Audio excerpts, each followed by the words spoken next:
严熙然，你居然敢给我戴绿帽子！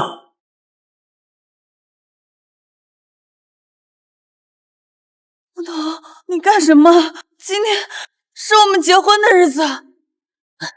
骚狐狸，要不是你舅妈说了实话，我们到现在都不知道你在大学被人包养了4年，还打了7次胎。我什么时候被包养过？舅妈，你怎么造谣啊？别装了，熙然，我总不能眼睁睁的看着叫人家花那么多钱娶回这个破媳吧？你说谁是破媳？我这是为我女儿好，要是你结婚后再干出点见不得人的破事儿，把我女儿的名声都连累了。熙然姐，我们一起读书，一起长大，又在同一天结婚，看着你能嫁这么好，我真的为你感到高兴。今天说什么，我都得敬你一杯。对，玉娇她知道真相，她能证明她妈在说谎，我们现在就去找她。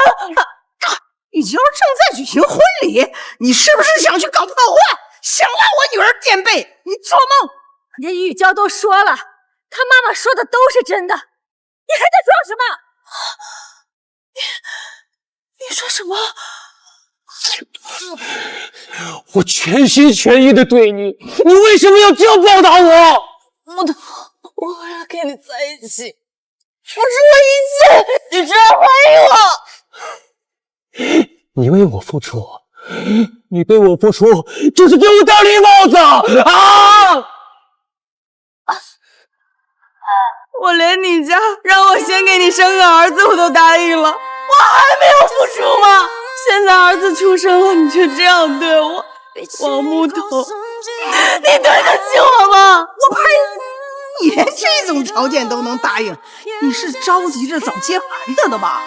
你胡说！被你舅妈拆穿了吧？你把我们家的脸都丢光了！说，他到底是谁的野种？不说，我就把他摔死！不是，欣欣真的是你的亲生儿子。不说是吧？好，这是你逼我的。我的儿子。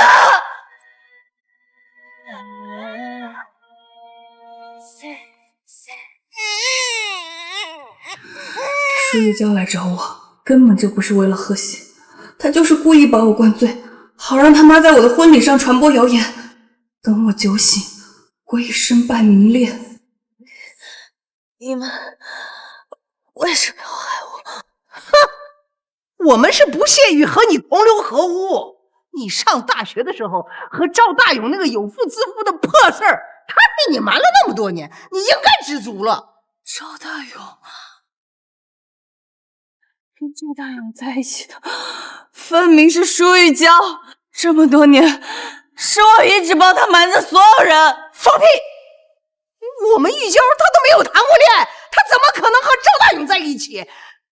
看我不撕烂你的嘴！你个贱人，我让你造我女儿的谣！哼，你个贱人，我掐死你！早知如此，我就不该喝那杯酒。如果再给我一次机会，我一定要让所有欺负我的人付出代价。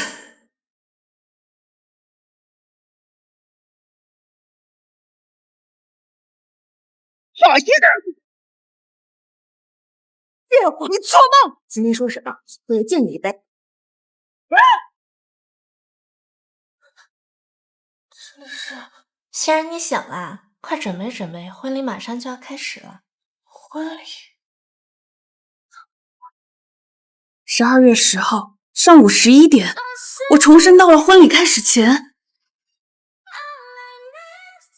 我重生到了婚礼开始的1小时前。谁啊？姐，是我是玉娇啊，我过来看看你。和前世一样，舒玉娇又来找我了。接下来，她就要把我灌醉，然后去造我的黄谣了吧？等下，舅妈不知道舒玉娇以前跟赵大勇搞在一起，但舒玉娇自己清楚啊。她怎么敢造我和赵大勇的黄谣呢？难道说舒玉娇不知道她妈妈说的男人就是赵大勇？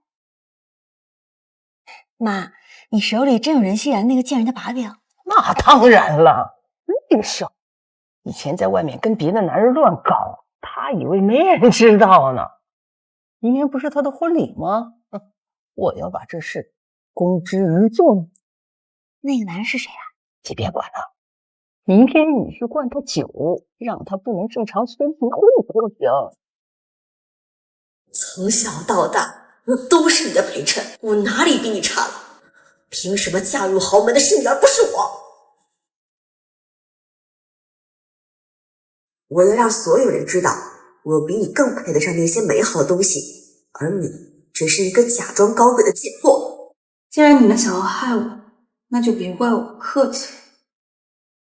姐，玉娇，你怎么有空过来啊？姑姑和姑父都不在身边，娘家这边没人，我就想着过来看看你。谢谢你啊，还一直挂念着我。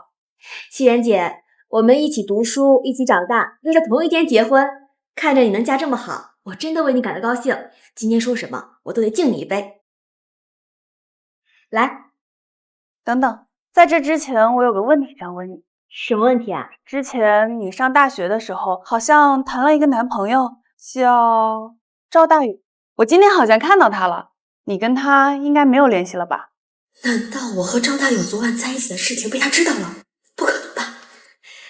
赵大友，我早就跟他没什么联系了。啊，那就好。舅妈知道你跟他谈恋爱吗？赵大友比我大那么多，我怎么？果然和我想的一样。既然如此，那今天可就有一场好戏看。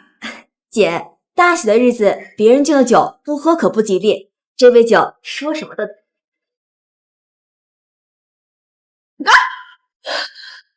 陈曦然，你疯了吧？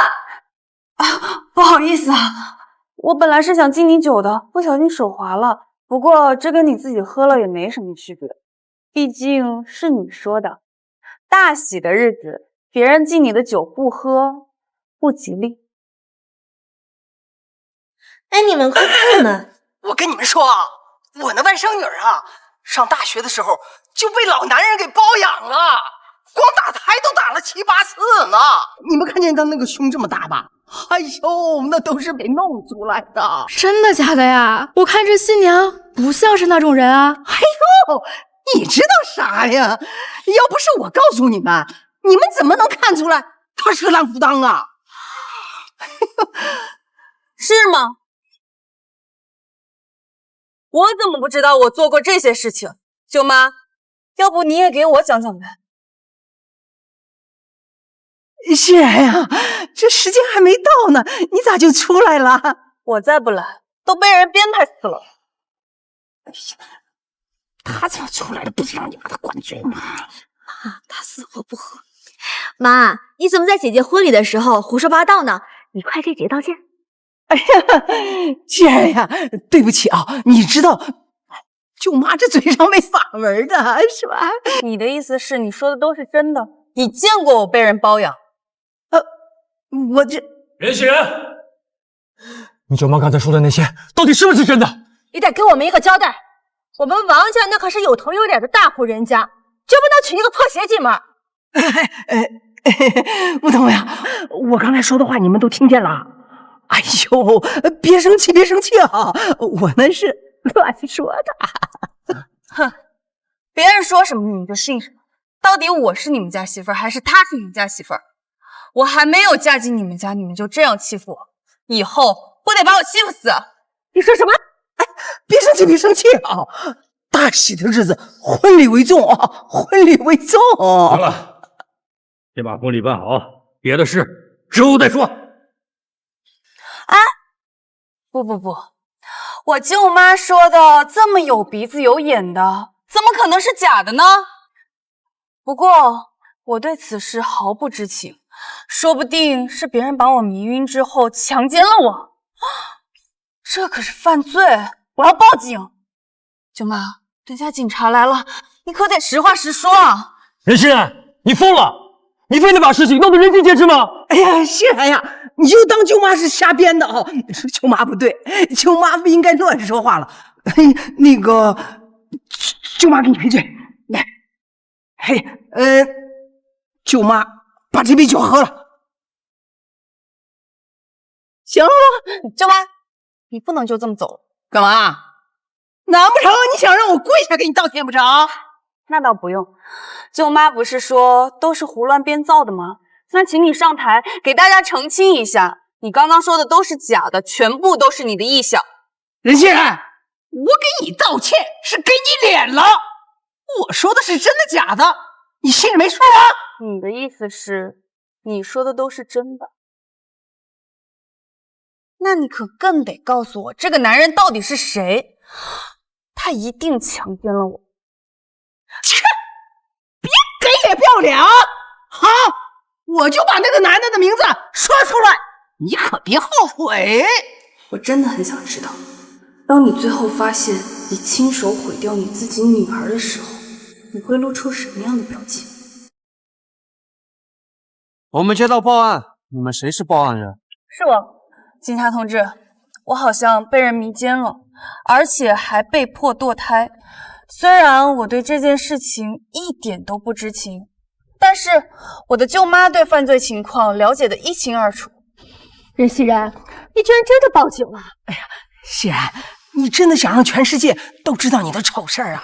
如果你说的是真的，我当然要为自己讨一个说法，你可一定要为我作证啊！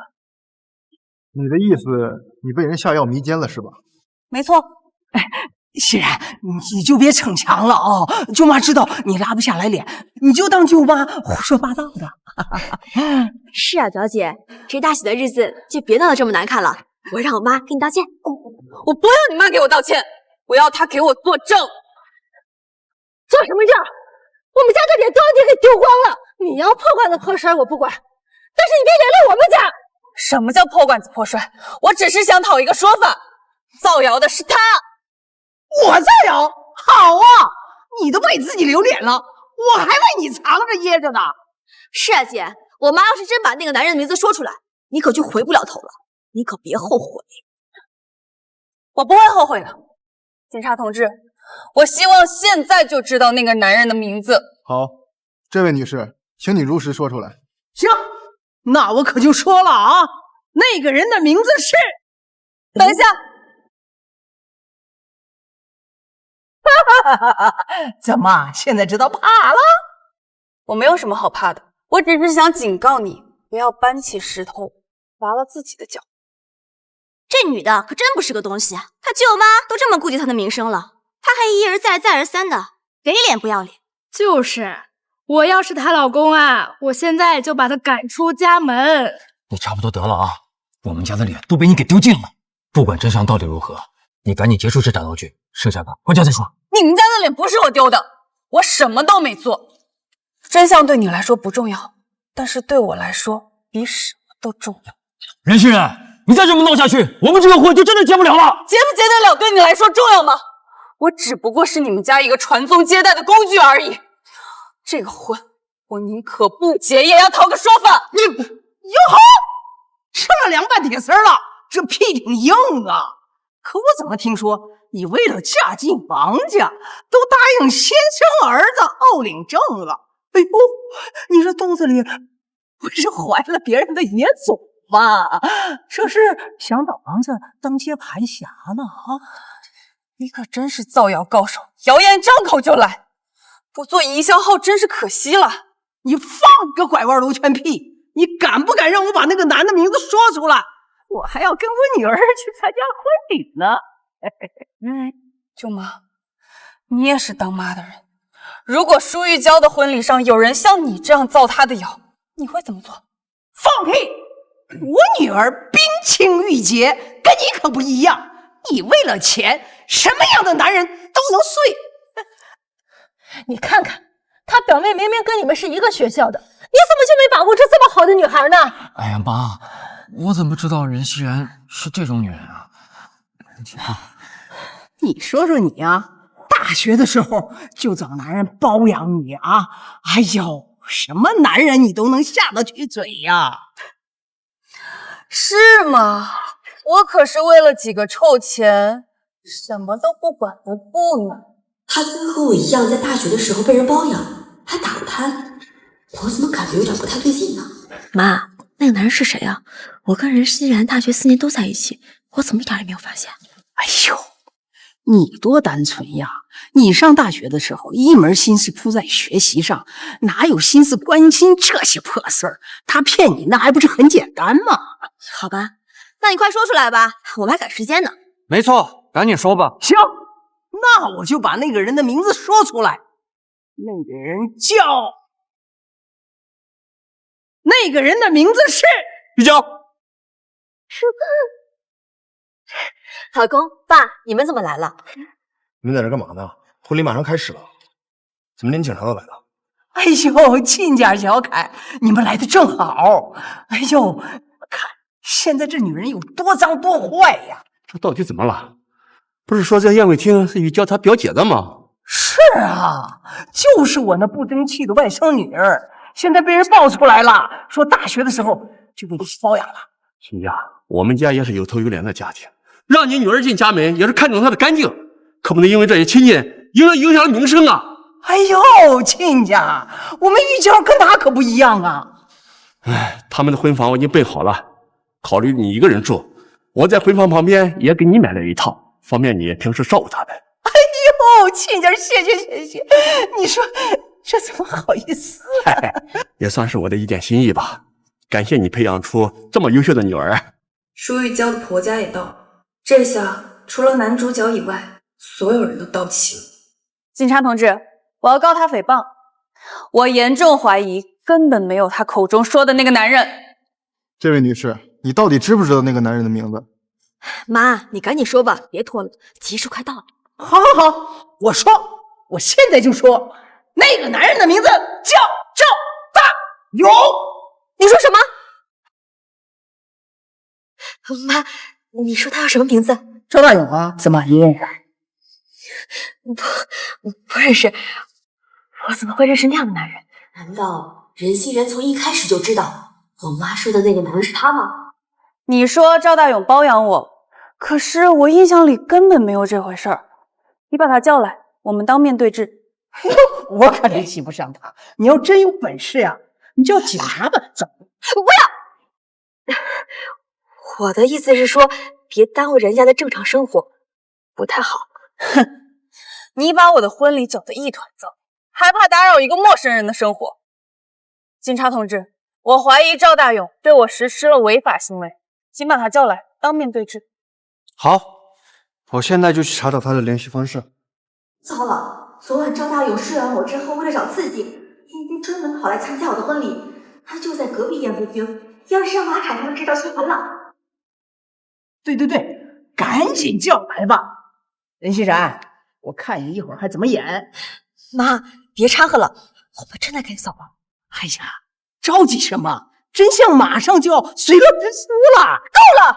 我说我们该走了，别再掺和这些破事儿了。你吓我一跳，你喊什么喊？好了，本来就是人家今天结婚，你非要在这搞这些事情，快走！哎呀，你怎么向着别人说话呀？你个死没良心的，胳膊肘往外拐呀！要走你走，我才不走。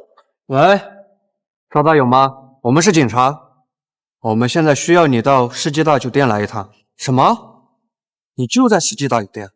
行，那你现在来1楼大厅一下。赵大勇联系上了，他马上就到。哈哈，正主马上就到，我看你还怎么狡辩？狡辩？我什么时候狡辩了？只怕现在心慌的人不是我吧？老公，我们赶紧走吧，我有点不舒服，我有点想吐。这一直不是都好好的吗？怎么突然想吐？嘿，不会是怀孕了吧？老婆，你怀孕了？真的假的？对，怀孕了，我们赶紧走吧，不然对宝宝不太好。这回我马家有后了，玉娇啊，只要你能顺利的把孩子给我生下来，不论男女，我都奖励你500万。若是孙子，我再多奖励你500万。哎呦，这个太好了，谢谢啊！好，我们快走吧。哎，想来就来，想走就走，我就是这么让你欺负的。任熙然，你还想怎么样？我不想怎么样，我就要你们不要等赵大勇来。姐，我真的很不舒服，你放我们走吧。赵大，那个男的肯定是我妈搞错了。妈，你快给姐道歉！我有什么好道歉的？我说的每一字每一句都是真的。不相信，咱们就留下来等着看。不看，我都说了不看，这么有人话吗？现在走了，你道不道歉了？妈，你到底怎么了？对妈这么凶？废话，我要是再不凶点，然后你就到了。老公，我本来就有些不舒服。再说了，我妈说的那些话都是捕风捉影。妈，你赶紧给姐道歉，让她放我们走。哪有你说的那么夸张啊？等会儿赵大勇一来，人显然他这没有人话是不是？我让你道歉，听不懂？姐，都是我妈的错，我要代她向你道歉。对不起，求你放我走吧。不能，这个贱人，到底要怎么做你才能放我走？你个不孝女！我一个人辛辛苦苦把你养大，你竟然当着这么多人的面，你打我呀你！老公，你先带我妈走，这件事情我以后会跟你解释的。老公。啊，好，我们走。你给我滚开！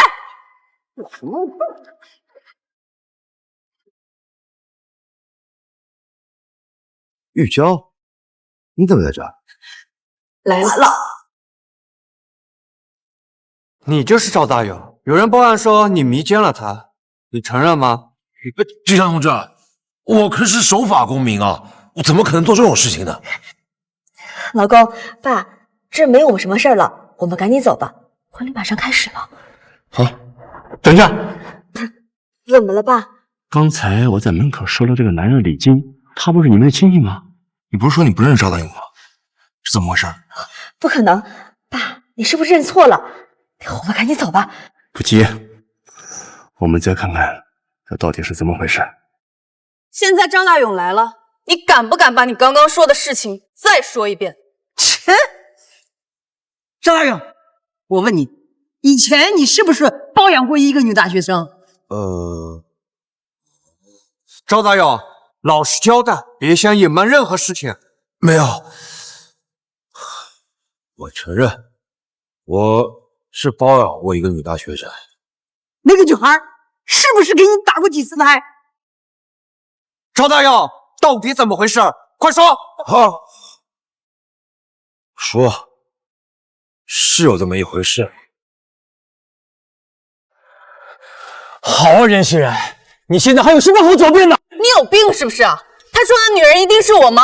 任熙然，到这时候了你还嘴硬，你是不是非要等我把你的名字问出来，你才肯承认？那你倒是问啊！好，我就让你死个明白。妈，别问了。不行，我一定要问清楚。张大勇，我再问你最后一个问题，那个女孩叫什么名字？到这时候你还想包庇她？别问了，别问了！不行，快说！赵大勇，你要是再不说，那我们就到所里慢慢聊了。别！我说！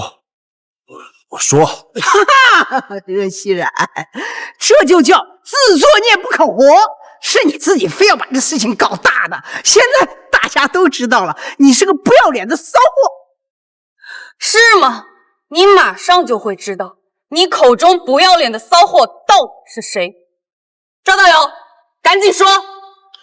当年包养的那个女孩名字叫舒玉娇。哈哈，大家都听见了吧？啊，那个女的叫舒玉，你说什么？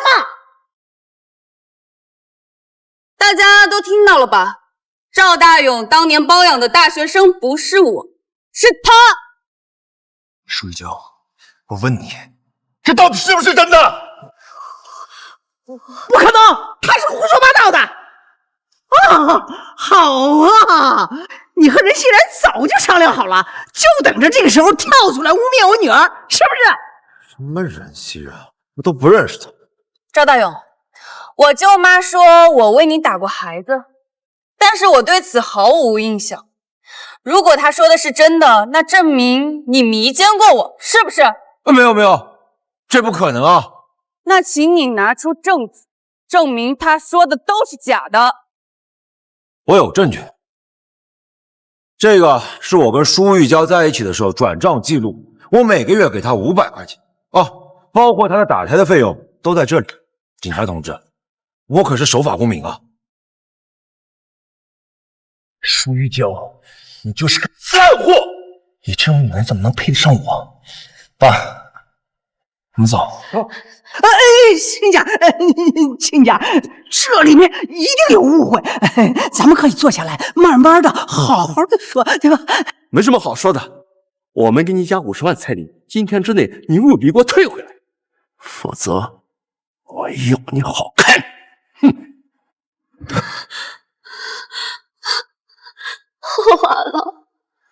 完了！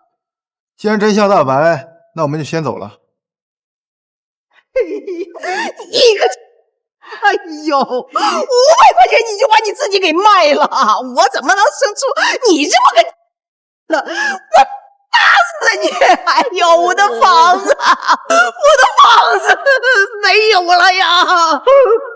还有你500块钱就把我女儿给打发了，我要你马上立刻给我拿50万彩礼，把我女儿娶回家。否则我就告你强奸！你女儿自己是个烂骨头，想讹我，想告就去告，我有的是证据。骗子，都是骗子！我女儿是黄花大闺女，啊！哎呀！老婆，对不起啊，刚才是我误会你了。我们继续准备结婚典礼好不好？是啊，熙然，别耽误了时辰啊！谁说还要继续结这婚了？熙然，你什么意思啊？这婚我不结了。别开玩笑了，等婚礼结束，妈给你买金镯子赔罪，好不好啊？就是，你爱买什么买什么，跟我没有半毛钱关系。说不结就不结，你别不识抬举啊！就你这条件，要嫁到我们家，那是做饭冒青烟了。这青烟，谁家爱冒谁冒。住口！就你这种不知廉耻的货色，竟要嫁入我们王家，没门儿！任熙然，你藏得深呐，差点就让你蒙混过关了。爸，你什么意思啊？什么蒙混过关？我刚才去做了亲子鉴定，结果证明你和任熙然生下来的孩子跟我毫无血缘关系。怎么可能？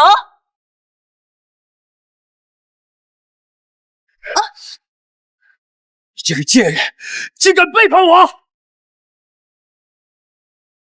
欣欣怎么可能不是王牧童的亲生儿子？到底是哪里出了问题？我知道了，原来是这样。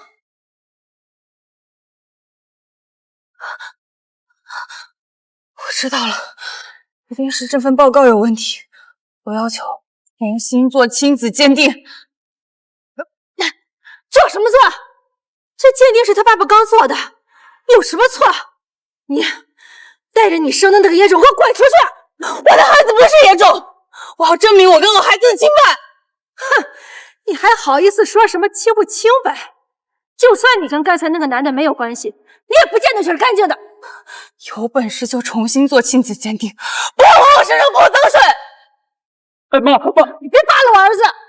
我儿子是不会上医院去跟你生的那个野种做亲子鉴定的。你为什么阻止我做亲子鉴定？难道血缘有问题的不是王牧童和欣欣，而是王牧童和他爸？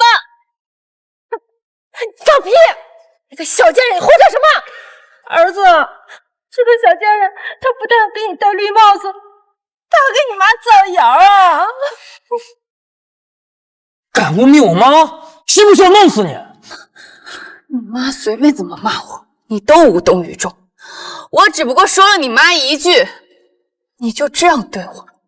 王牧童，我怎么看上你这么个妈宝男？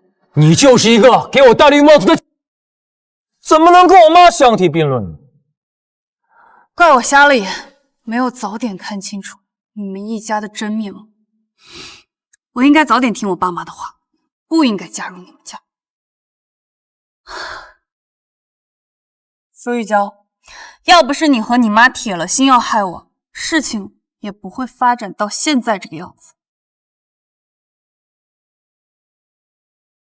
任熙然，你这个贱人！任熙然，这个贱，是你毁了我的一切，我要你拿命来偿！水贼，你疯了吗？我要杀了你！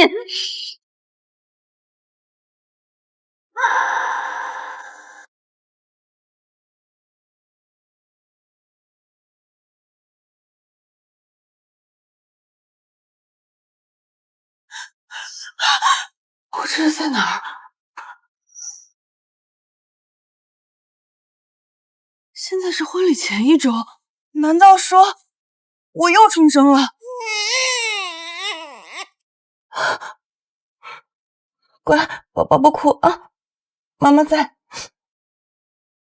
我刚才去做了亲子鉴定，结果证明你和任熙然生下来的孩子跟我毫无血缘关系。不就只有王牧童一个男人啊？欣欣不可能不是王牧童的儿子。如果说那份报告是真的的话，那就只有一种可能，问题出在王牧童他妈。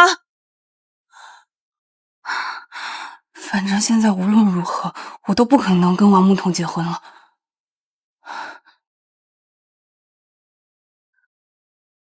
宝宝，妈妈带你回家见姥姥姥爷好不好？最开始父母就断言王牧童不是良配，反对我跟他在一起，是我任性，即使离家出走也非要跟王牧童结婚，甚至还未婚生子。也不知道他们到底会不会原谅我。喂，是然然吗？妈，呀，别哭啊，孩子，怎么了？是不是有人欺负你了？妈，我想回家。好，我跟你爸马上就来接你。然然走了？不知道呀，这孩子出去1年多了，一直没怎么跟家里联系。今天哭着打电话回来，一定是那个王家人欺负他了。我任天海在海市纵横商界数十载，整个海市谁也敢惹我。今天他们竟然敢欺负我任天海的女儿，我得让他们在海市出名。老李，备车。是。哎，等一下，帮我查一下我女儿这些年过得到底怎么样。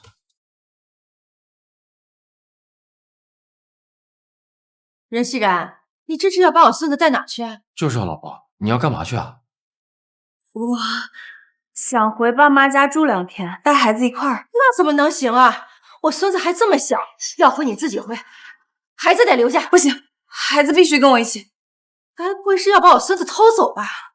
欣欣是我生的，我想带他去哪儿是我的自由。什么叫偷？你放屁！欣欣是我老王家的骨血，你没经得我们同意你就把他带走，那就是偷。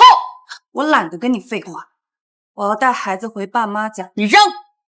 别做梦，除非我死。哎，把我孙子留下！你干什么？放开我！孩子放下！放下！妈，你没事吧？站住！你们怎么来了？你们来干什么？我们来干什么？当然是来揭露你丑恶嘴脸啊！谢。既然这个孩子到底是你跟谁生的野种？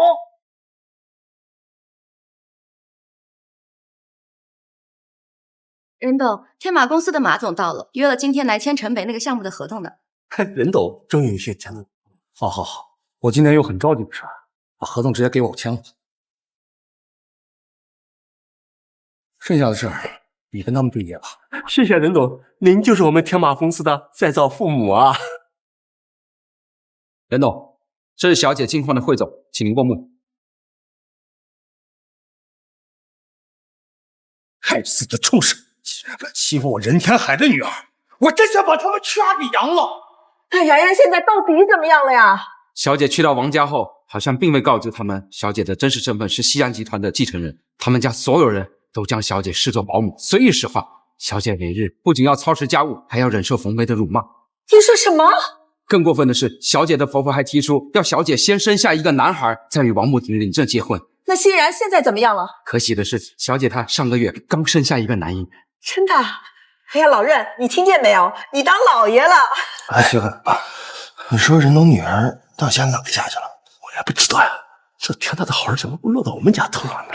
你这说，哎，你们俩对我家事儿这么关心啊？啊，不管不管，人都息怒，我跟我爸现在就滚。哦，滚！我们现在就滚。接着说，王家似乎在怀疑小姐生下的男婴跟他们王家的血缘关系，所以王慕腾的父亲去医院做了跟小少爷的亲子鉴定，而且结果显示，王慕腾的父亲也就是王铁军跟小少爷之间没有血缘关系啊！为了确认报告的真实性，我调取了王慕腾跟小少爷的 DNA， 重新为他们做了 DNA 鉴定，结果显示他们二人是亲生父子。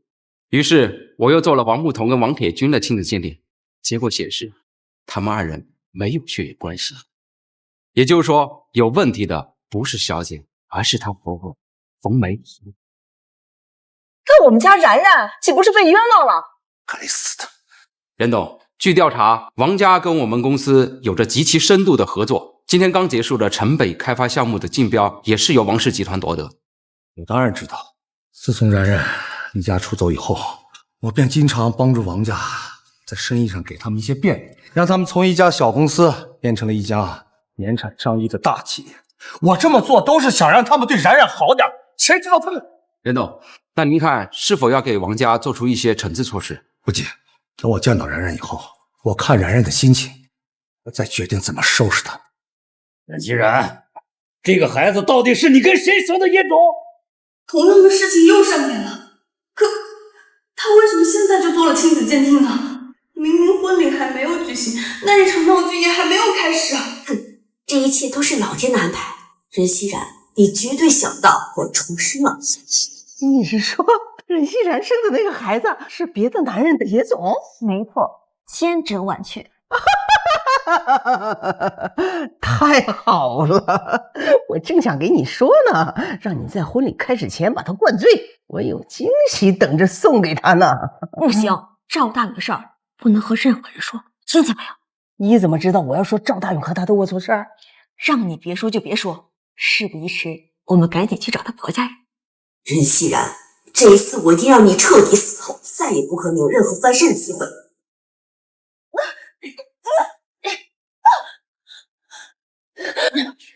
任熙然，星星到底是不是我生的？欣欣是不是你亲生的？你心里没数吗？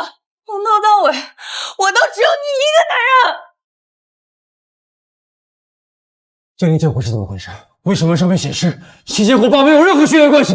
为什么？为什么？为什么没有血缘关系？你问你妈呀！妈，你说是吧？你说什么？你给我老实交代，这个到底是谁的？欣欣就是王慕彤的亲生儿，如果不信，可以再做一次亲子鉴定。难道这个报告真的有问题？要不咱们再去做一份？做什么做呀？这上写的清清楚楚的，没有血缘关系。那你还想让你儿子再去做一次亲子鉴定？你是生怕别人不知道你儿子当年戴绿帽子？咱家这个脸要不要了呀？我不是那个意思。那你是什么意思？你是怀疑我不成啊？哎呀，你看你这说到哪儿去了？我这不是一下子不知道什么情况了。还能是怎么回事啊？明摆着就是他在这搬弄是非、挑拨离间嘛！没错，他就是在这搅浑水，你们可千万别被他骗了。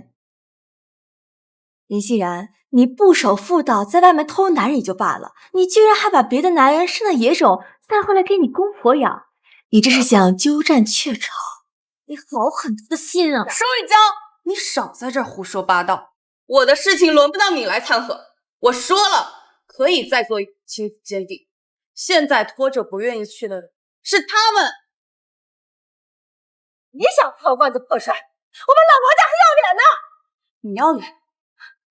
你要脸？你20多年前跟男人在外面乱搞，带着这个野种嫁进这个家，敢做不敢当是吧？你给我住口！贱人，就算孩子是我生的，但是你也不能污蔑我妈。果然，无论时间如何变换，妈宝男就是妈宝男。从刚跟我在一起的时候，你就一口一个你妈说你妈说，你这么信任你妈，你跟你妈瓜，出来祸害人干嘛？贱人，你别再胡说八道，小心我让你和你生的野种露宿街头！喂，什么？嫁了？好，太好了，我们拿下了西然集团价值1个亿的订单，将要和天马公司共同承接城北的开发项目了。天马公司，那不是我亲家的公司吗？没错，马海发信息给我了，他们刚跟西冉集团签了价值上亿的单子。任熙然，你看到了吗？最终的胜者还是我。今天之后，我将会成为别人眼中的豪门少奶奶，而你只配做讨好的考物。是吗？那你可得好好劝劝我婆婆他们，要么放我跟孩子走，要么再做一次亲子鉴定，否则你豪门少奶奶的美梦很快就会落空了。是吗？我倒要看看你要怎么做才能让我的美梦落空。我什么都不用做，我爸妈很快就会来接我回家。要是让他们知道我在这里过得这么不开心，只怕你们从西冉集团获得的一切都将被收。笑话，还收回一切？你以为你是谁呀？西冉集团的千金大小姐吗？没错，西冉集团就是我们家的产业，我爸就是西冉集团的董事长任天海。我说任熙然啊，昨天晚上尿炕了吧？大白天的你睁着眼睛就说梦话呢？还西冉集团董事长？西冉集团要是你家的，我会不知道？因为我爸妈从我小的时候就知道你是个什么样的货色，所以我们家在你面前从来不表露真实身份。现在看来，这样做果然是正确的。哼，你少在这给我扯淡。不过，既然你说你父母要过来接你，那你就更不要走了。我倒要看看是什么样的父母能养出你这样不知廉耻的女儿。不行，如果再继续这么掰扯下去，迟早所有人的目光还是会回到孩子和牧童的血缘关系上来。我得想办法，让他们再也不会去想证明这其中的真真假假。儿子啊，这孩子我是越看越不像你啊！你刚出生的时候是双眼皮，你看他是单眼皮，一定是任熙然这个贱人啊！他在外面有了其他的男人，你生了这个野种，把孩子还给我！你究竟在背后做了多少对不起我的事情？说！儿啊，这以前迷信的说法是鸠占鹊巢，若是不把这个占了咱们家地盘的小野种赶出去，以后你就算再结婚，也很难有自己的孩子。依我看呐，咱们现在就把这个小野种给处理了。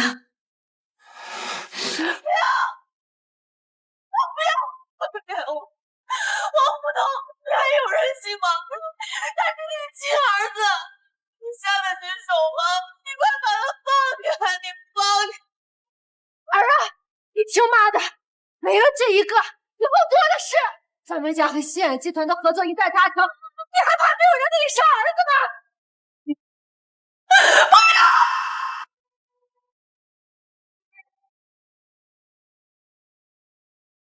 住手！放开我女儿！爸，你没事吧？我没事，他们抢我孩子。把孩子给我！给我！胡闹！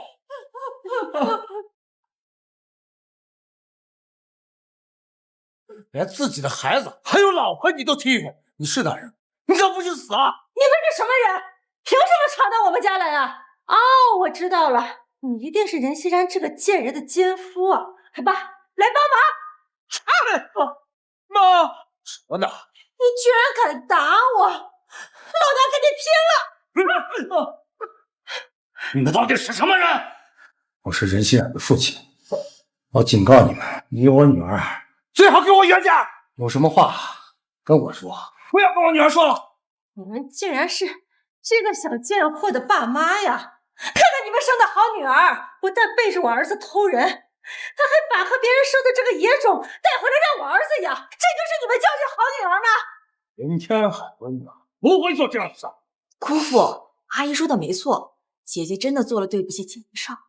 玉娇，姑父平时怎么教育你的？你怎么能够这么胡说八道呀？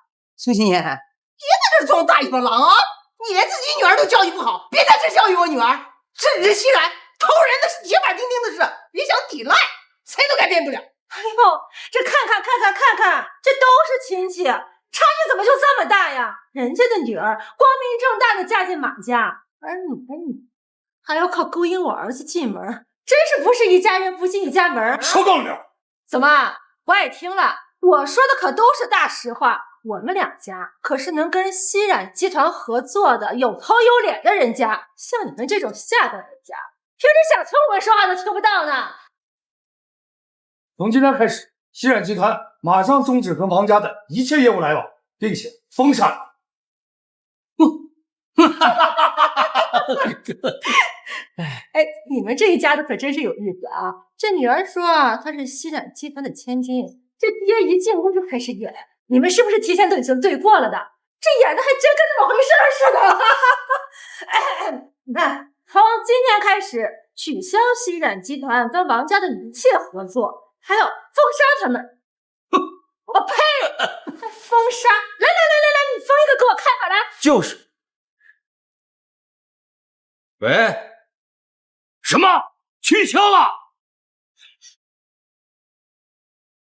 难道你姑父说的是真的？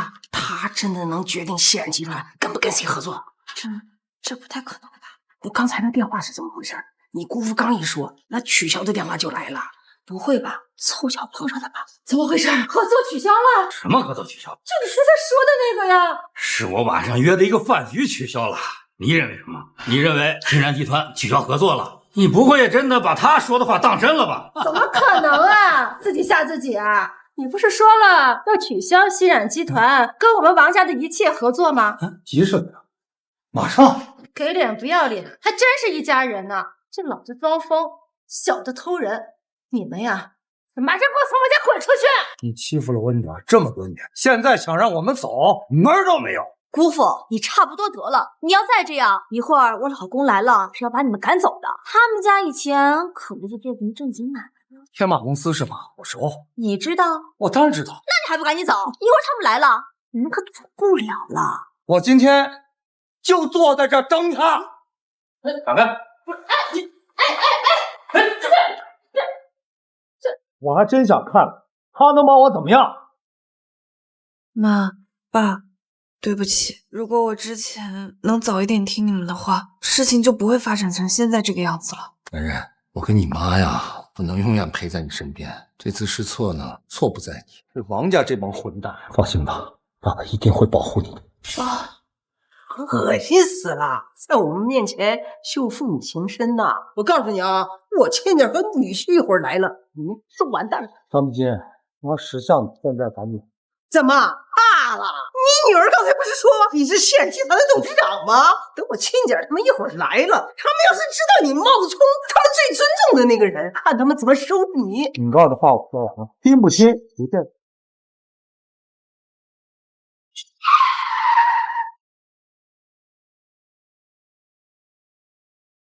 老公，老婆，你怎么了？到底谁欺负你了？就是他们。亲家，他不仅欺负我们。他还冒充熙冉集团的董事长呢！什么？得罪了马家，这下任熙然他们家肯定是彻底完蛋。这下有人能替我收拾掉任熙然了，真是天助我也！你这妈的知道不知道？熙然集团的人董是我最尊敬的人，你还敢冒充他老人家，你是不是不想活了？马瑶，你仔细看看，你看看我是谁啊？哦，是任总，你怎么在这儿来了？什么？任总，你怎么在这儿来了？我来接我女儿回家，办一些私事。好的，好的，你看我能有什么为你效劳的？常一刀待着。怎么可能？你是熙冉集团的人董？王太君，从最开始我就不想让我和你儿子在一起，可孩子不同意啊。这下好了，自己掉到坑里了。他现在相信我说的话，就是你去做的亲子鉴定吧。说人这一辈子看得通透的，不是靠挣多少钱、发多少财、当多大的官儿，这辈子白活，我都替你感到悲哀呀。任总，您这是什么意思？自己看。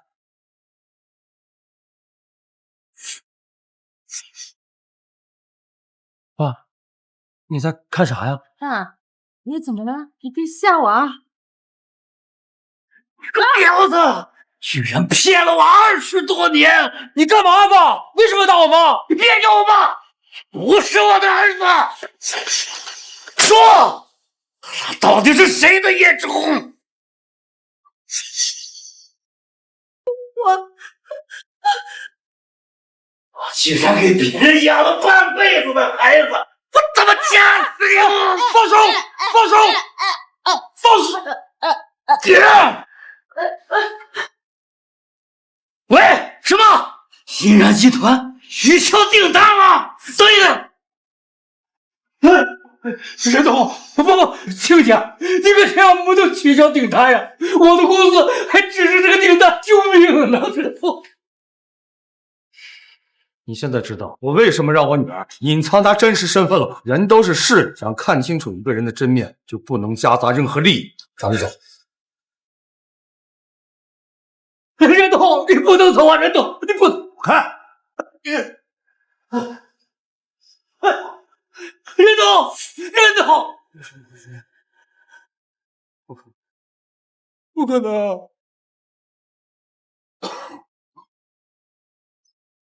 大小姐，行李帮你收拾好了，你看还需要我为你做什么吗？没有了，谢谢。大小姐慢走。大小姐慢走啊！大小姐慢走。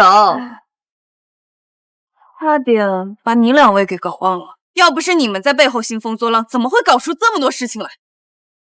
告诉你个事情，你最好去查一下。大概4、5年前，舒玉娇上大学的时候，问问她跟一个叫赵大勇的人保持着怎样的联系。你怎么会？还有，如果天马以后还想跟熙冉集团保持合作的话，最好跟这2个女人不要扯上任何联系。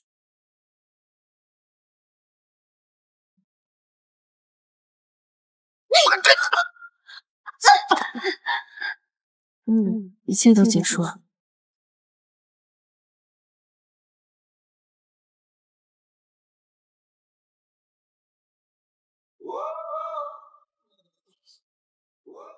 哇，好气派的大佬啊！你看看你这副没见过世面的样子，要不是你说接手公司要低调行事，然后还隐瞒身份啊，还得从基层干起，我能现收购这么个小公司啊？哎呦，哎，好了，老头，知道你最疼我。多大的孩子了，你干什么？这个女人怎么会跟任董那么亲密？难不成是任董养在外面的小情人？你快回去吧啊！第一天上班，我可不能迟到。啊，去吧，拜拜，拜拜。听说任董有个女儿，那该不会是任董的千金吧？怎么可能？千金要是来视察工作，任董怎么会不提前打声招呼，也不亲自带她进来？再说了，任董那么多的产业，哪会轮到我们这个小公司？听说任董和夫人结婚多年，恩爱非常，原来这都是表面功夫，现在都把外面的小三安排进公司了。破坏别人家庭的小三，看我怎么收拾他！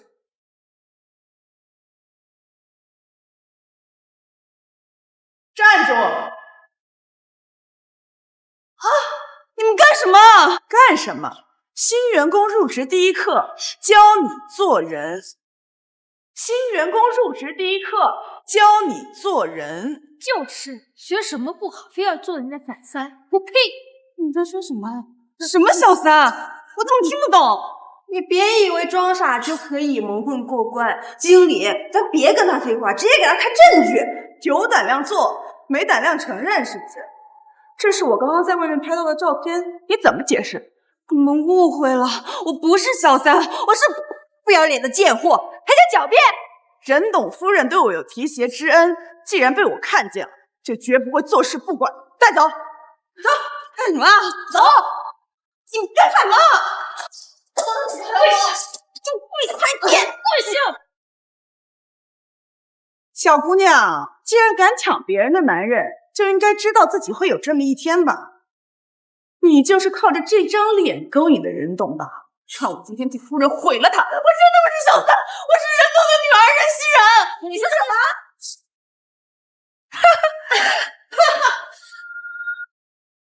你个不要脸的贱货，还敢冒充任董女儿！任董的女儿可是任董的掌上明珠，含在嘴里都怕化。你如果是任董的女儿，他怎么可能让你一个人来公司呢？连招呼都不打一声。就是，如果总裁千金真要来入职，又怎么会当个普通的小职员？那是因为我爸让我从基层做起，这样以后接管公司才能服众。真是满嘴胡言乱语！你当我是傻子吗？刚刚的照片我已经发给夫人了。你要真是任董和夫人的女儿，那她怎么会不说？那张照片没有拍到我的正脸，你们先放开我，让我给我妈妈打个电话，你们就知道我说的都是真的。你休想！我不会让你打扰夫人的，夫人已经在来的路上了，到时候有你好看。任董，不好了！怎么了？夫人怎么了？夫人在去新收购的子公司的路上，她说她要去捉奸。捉谁的奸？捉您的奸。对不起，您拨打的电话怎么不接电话呢？吕经理，任董真的是我爸，你们这样对我，你们会后悔的。都什么时候了，还敢说任董是你爸？看来是我们教训的太轻了。喂，任董。什么声音？什么声音？啊，没什么声音。任董，是不是您听错了？哦，对了，夫人是不是去你那儿了？你知道这件事吗？不知道啊。夫人要来吗？需要我为夫人准备一个欢迎仪式吗？不用。李秘书，跟我去公司看看到底发生什么了。好，走。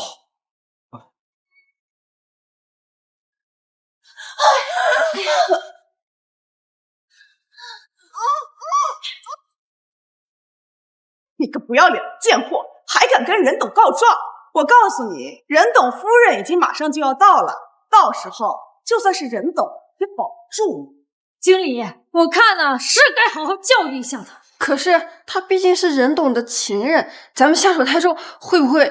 你怕什么？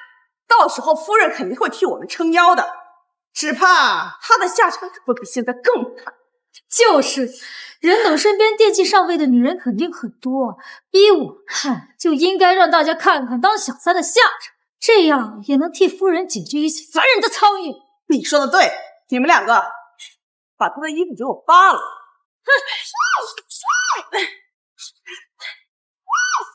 你不是不怕丢人吗？今天就让你丢人个够！任董，夫人到。那个小三在哪儿呢？任董，夫人到。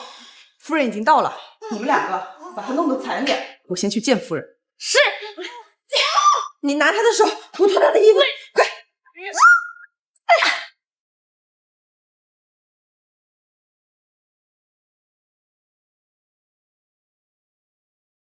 夫人，那个小三在哪儿？夫人，我先带您去休息室喝口茶，一会儿就带他来见你。夕颜，夕颜，怎么回事啊？哎，我给你打电话，你为什么不接啊？李秘书说你要来捉奸。任天海，你自己做的事情你自己清楚，别在那明知故问。可告诉你啊，今天我在这儿，你休想护着那个贱人。什么贱人？你到底在说什么？你听不懂是吧？好，快把那个小三给我带过来。是。什么小三儿啊？行了行了，你别生气。给我出来！夫人，就是他。起来。女儿。女儿，这怎么回事？冉冉，这什么？你们在干什么？谁让你把她弄成这样的？任董，我不知道她真的是您的女儿。任董，我真的知道错了，原谅我吧，任董。大小姐，我不是故意的，求求你再给我一次机会吧，任董。来人，这几个人都给我带走，我要动用法务，让他们牢底坐穿。是。走。任总，冉冉，你没事吧？我宣布，聘请任熙冉女士为熙冉集团的 CEO。从今天起，你就是熙冉集团这艘巨轮的掌舵者了。我希望你引领它驶向更广阔的远洋。我会的，董事长。你是董事长，加油！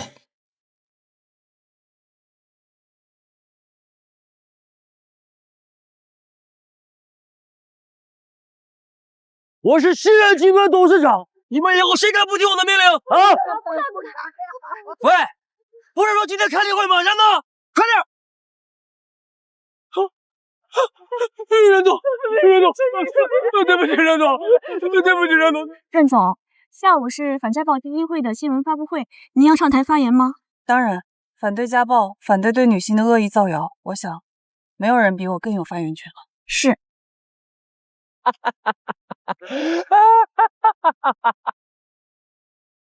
石女士，听说你有月捐赠5000万，设立反家暴基金会，力求为每一位受到家暴的女性提供经济支持，请问这是真的吗？不错，反家暴基金协会已经成立。为什么女性容易遭受家暴？部分女性经济不独立，对伴侣存在经济依赖，这导致她们在遭受家暴时不敢轻易离开，让女性在暴力面前选择隐忍。同时，社会支持体系的不完善、邻里、社区之间干预不及时、法律意识淡薄，这都导致家暴行为时有发生。家暴带来的后果极其严重，对女性的身心健康造成难以磨灭的伤害，家庭关系破裂，甚至影响到子女的成长。对于整个社会而言，消耗公共资源，增加不安定因素。或许各位难以想象，我曾经也遭受过家暴，所以我对那些正在或者是曾经遭受过家暴的女性非常能够感同身受。除了经济支持以外，我们还将为有需要的女性提供法律援助，法律是最有力的武器。我国已出台一系列反家暴法律法规，为女性维权提供保障。我们要加强宣传，让社会提高对家暴的认知，让每个人都意识到家暴的危害。同时，我们为受害者提供庇护所、心理咨询等支持服务，让他们有勇气摆脱家暴。朋友们，防止女性家暴需要我们每个人的行动，让我们携手共进，为女性撑起一片无暴力的天空，让爱与尊重回归家庭。